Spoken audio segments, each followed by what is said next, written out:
गरीब मछुआरे की किस्मत।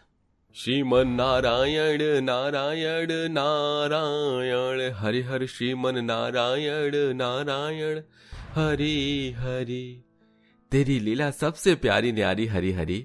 अरे ओ सदना, काम तो कसाई वाले करता है और मुंह से हरि का नाम लेता है। अरे हरि तो मेरे रोम रोम में बसे हैं भाई, उनका भजन गाने से मन का बोझ दूर हो जाता है। ये है सदना, जो पेशे से गरीब मछुआरा है। सदना के दिल में भगवान नारायण के प्रति अपार श्रद्धा भक्ति है। भगवान परीक्षा भी भक्तों की लेता है। फूस की छोटी सी कुटिया में सदना अपनी पत्नी के साथ गरीबी में दिन काट रहा है। जहां बाजार के हर व्यापारी बासी मछलियां बेचकर भी लोगों को ठगते थे, सदना खरी ईमानदारी से ताजी मछली बेचता था। एक ग्राहक चेतन के पास आता है। अरे ओ भाई, कैसे दी ये बड़ी वाली मछली? अरे आज तो अच्छा पैसे वाला जाल में फंस गया, इसको ही काटना बनता है। जी बाबूजी, वैसे तो ये महंगे दाम की मछली है, लेकिन आपको 500 रुपए किलो के भाव लगा दूंगा। क्या कहा? 500 रुपए किलो?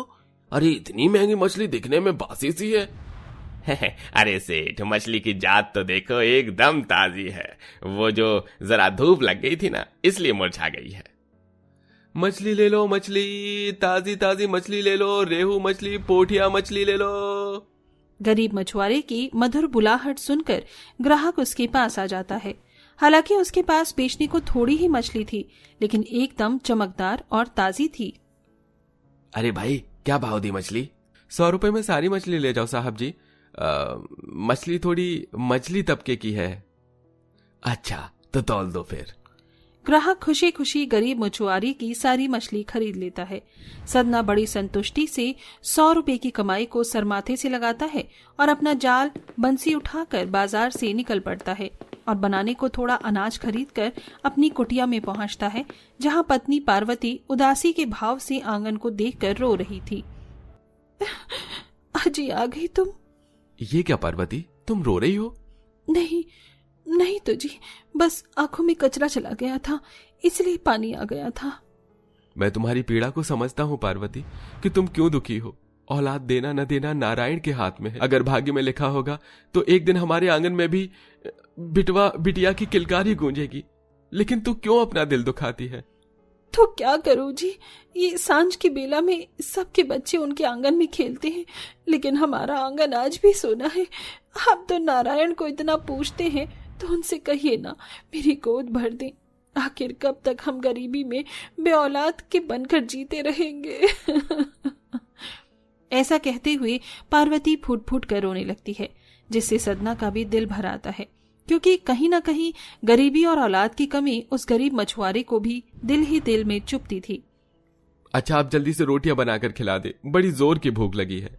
पार्वती उस थोड़े से राशन पानी में ही दोनों के लिए खाना बनाकर थाली परोसती है।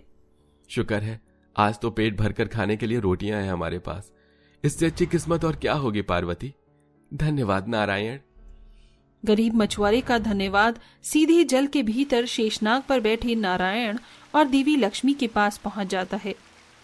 स्वामी, सदना की भक्ति कितनी सच्ची है, इतनी गरीबी में भी वो धन्यवाद देता है। यदि आप चाहें तो आप अपने इस मछुआरे गरीब भक्त की किस्मत को बदल सकती हैं। लेकिन देवी लक्ष्मी, भक्त को भक्ति का फल देने से पहले उसे परीक्षा से गुजरना पड़ता है। मेरे इस मछुआरे भक्त की अभी परीक्षा के दिन चल रहे हैं। अगर ये पार कर गया तो अवश्य इसका भाग्य बदलेगा।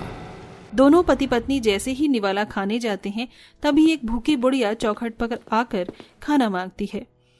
अरे कोई है अंदर? मुझ भूखी बुढ़िया को एक रोटी खिला दो, भूख लगी है। अजी, एक बूढ़ी अम्मा आई है, खाने को मांग रही है, पर खाना तो घर में ज्यादा है ही नहीं। ऐसा करो, मेरी थाली में से दे दो। द्वार पर आई किसी भूखे को नहीं लौटाते हैं। क्या पता किस भेष में नारायण मुझ गरीब मछुआरे के द्वार पर आ जाए। पत्नी मछुआरे के हिस्से का खाना भूखी बुढ़िया को परोसती है, जिसे खाकर वो जाने लगती है। बहुत बहुत धन्यवाद बेटा, भगवान तुम्हारे घर में बरकत दे। अजी, अब तो केवल एक ही रोटी बची है। कोई नहीं, इसी में आधा आधा बांट लेते हैं। अतः गरीबी के चलते मछुआरा और उसकी पत्नी आधी आधी रोटी बांटकर खाकर सो जाते हैं। हर रोज की तरह गरीब मछुआरा अपनी किस्मत लिए जाला और बाल्टी लेकर नदी पर आ जाता है, जहां पहले से बाकी मछुआरे जगह छाप कर बैठे थे। अरे भाई, थोड़ी सी मछली मेरे लिए भी छोड़ दो, मुझको भी मछली मारनी है। क्यों बच्चू, क्यों छोड़ूं तेरे लिए मछली? हाँ, कल तूने मेरा ग्राहक मार लिया, वरना मेरी सारी वासी मछली बिक जाती। आखिरकार घर लाके फेंकना पड़ा। सारी मछली मेरे जाल में फंस गई है, तेरे हाथों ठेका लगेगा। चेतन के जाले में खूब बड़ी बड़ी मछली फंसी हुई थी। उसके जाले में इतनी मछली थी कि जाला फटने को हो रहा था।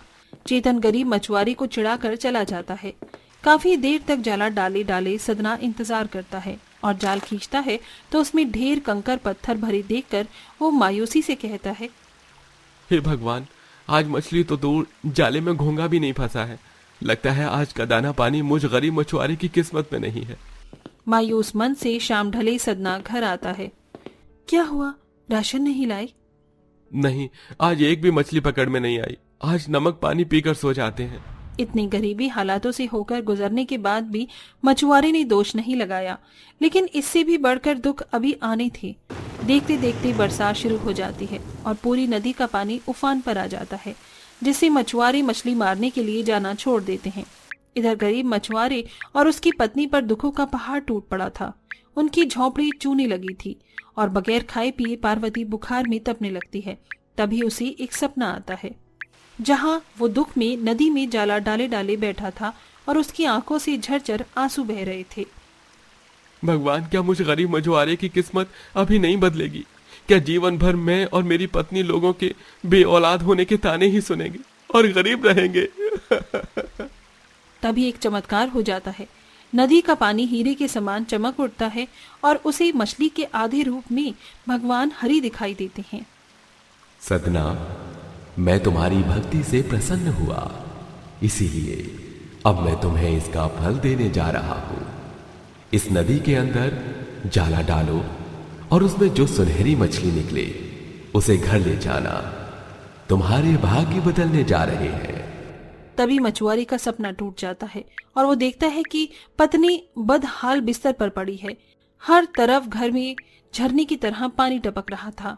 मछुआरा एक टक पत्नी को देखकर बोलता है, तू चिंता मत करना पार्वती, मेरी किस्मत इतनी बुरी नहीं है। मैं जा रहा हूँ मछली मारने, तू बस मेरा रास्ता देखना। नहीं जी, मत जाओ, बहुत तेज तूफान है, बादल भी गरज रहे हैं, बारिश भी है और मुझे भूख नहीं है।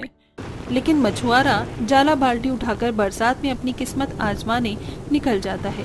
तभी पड़ोसी अपनी चौखट पर से ताने मारता है, अरे ओ सदना, क्यों दलदल में डूबे मरने जा रहा है? एक तो तेरे बच्चा भी नहीं है, अगर तू भी नहीं रहा तो तेरी पत्नी का क्या होगा रे? हाँ सदना, मत जा, देख मौसम भी बुरा है, नदी का पानी गहरा हो गया है, जान जोखिम में मत डाल। लेकिन वो किसी की नहीं सुनता और नदी पर आता है, जहाँ जमकर बारिश पड़ रही थी। वो जाला डालता है कि तभी चमत्कार हो जाता है और नदी का पानी एकदम हीरे की तरह चमकने लगता है और उसे एहसास होता है कि उसका जाला भारी हो गया है। मछुआरा जैसे ही जाला ऊपर खींचता है तो उसमें एक बड़ी सुनहरी मछली फंसी थी, जो काफी चमकदार थी। मछुआरे की आंखों में आंसू थे। मेरे हरि की बात सच निकली, ये तो वही सुनहरी मछली है जो मैंने सपने में देखी थी। ये तो चमत्कार है। मछुआरा मछली को लेकर घर आता है। देखो पार्वती, आज मेरे जाल में कितनी बड़ी मछली फंसी है, इसे बेचने पर कितना पैसा मिलेगा ना? पर अजी, ये मछली तो गर्भवती लगती है, इसका पेट कितना फूला हुआ है। तभी दोनों को बच्चे के बिलखने की आवाज आती है, जो कि मछली के पेट में से आ रही थी। अजी, ये बच्चे की आवाज कहाँ से आ रही है? सुना आपने? हाँ सुना, लगता है ये मछली किसी का बच्चा निकल गई है। दोनों मछली को बीच में से काटते हैं। अंदर एक बहुत ही सुंदर बच्ची थी। पार्वती उसे अपने सीने से सटा लेती है। अजी देखो, कितनी प्यारी बच्ची है, इसे हम रख लेते हैं। क्या पता उसी के लिए भगवान ने हमारी गोद आज तक सोने रखी हुई थी।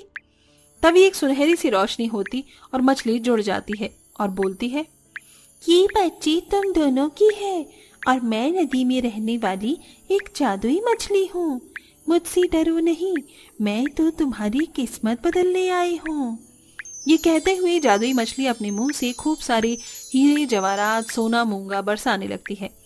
ये लो, ये लाखों में बिकने वाले हीरे मोती हैं। इन्हें बेचकर अपनी हालात ठीक कर लो, लेकिन मेरा रहस्य किसी को मत बताना। कभी नहीं बताऊंगा प्यारी मछली रानी। तुमने मुझ गरीब मछुआरे का भाग्य बदला है। मैं तुम्हारा आभारी रहूंगा। मछुआरा सारे मोती को बेचकर अपने लिए घर ले लेता है। दोनों पति पत्नी की किस्मत में बच्चे की खुशी भी आ जाती है। सालों तक भोगे हुए दुखों का फल आखिर में मछुआरे को मिलता है। वो सब में धनवान हो जाता है और वापस से सबकी नजर से बचाकर उस मछली को तालाब में छोड़ आता है।